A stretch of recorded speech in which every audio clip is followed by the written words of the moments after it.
On this farm in eastern Belgium, they grow wheat, maize, sugar beet and potatoes.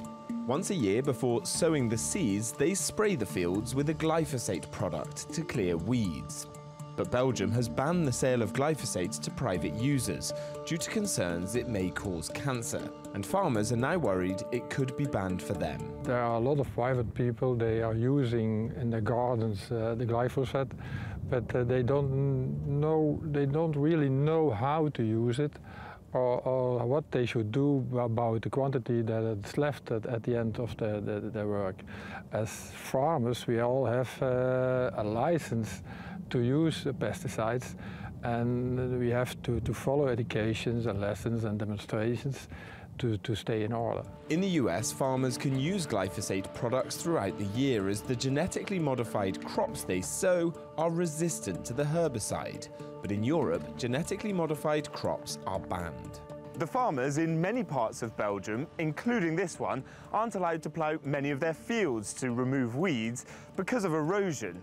They say if glyphosate is banned, there simply is no other option. Get up to your hose. Controversial US agri-chemical giant Monsanto and its glyphosate herbicide Roundup are often the focus of this debate, and a recent leak of the firm's internal emails has caused some to accuse it of trying to influence studies. But while European food and health agencies have said glyphosate doesn't cause cancer, the International Agency for Research on Cancer says it could. The European Commission, however, is expected to propose a 10-year license extension for glyphosate use in the European Union, something anti-glyphosate campaigners believe shouldn't be granted. If we can have the proof that this product is dangerous for citizens, we should ban it. We can't accept a product just for the reason that that's the only product who can help farmers.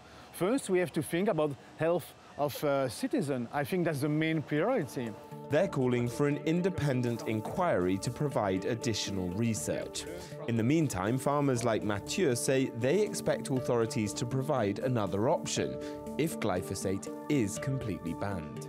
Jack Parrock, TRT World, Belgium.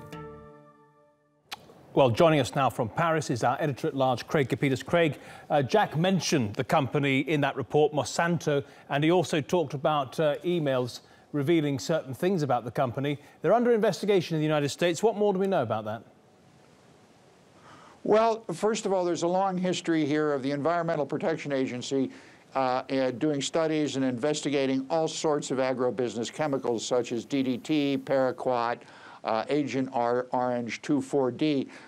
This chemical, which is sold with the consumer-friendly name Roundup, is the latest one. Now, what happens in all of these investigations, and there's ample documentation, is that these agrochemical companies either manipulate academic research or misstate the findings. So when a group of individuals in California went to court saying that they developed non-Hodgkin's lymphoma for being in contact with this chemical, the judge released a lot of the documents in the case. And perhaps the most damning one was an email written in 2015 by a Monsanto executive which said, in reference to shutting down the EPA investigation, and I quote, "If I can kill this, I should get a medal." And that was Monsanto executive Dan Jenkins. And this didn't light the fuse. It actually blew up the bomb that got a lot of people looking twice and three times into glyphosate and of course, the weed killer known as Roundup. Craig, the report there mentioned the International Agency for Research on Cancer saying glyphosate is probably a carcinogen.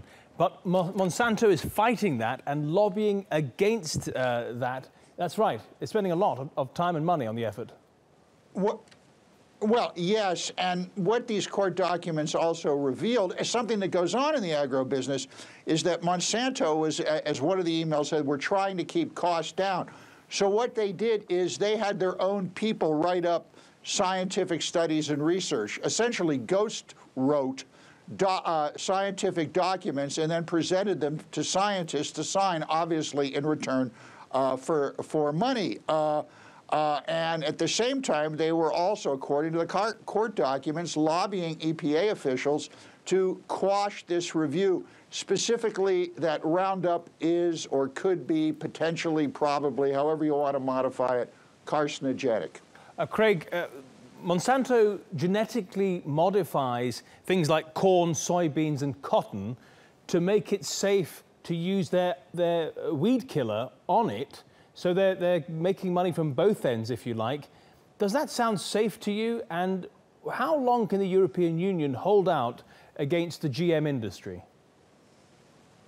Well, you know, this is a classic dilemma, because when you produce food for massive amounts of people, you either need to use some sort of weed killer, or you need to use genetically modified crops that weeds won't get near or bugs won't get near.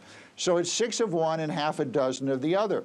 And it's a matter, I'm told by the scientists, of finding a balance. Now, if you have your own home garden, you know, there are ways that you can avoid this without using potentially dangerous chemicals.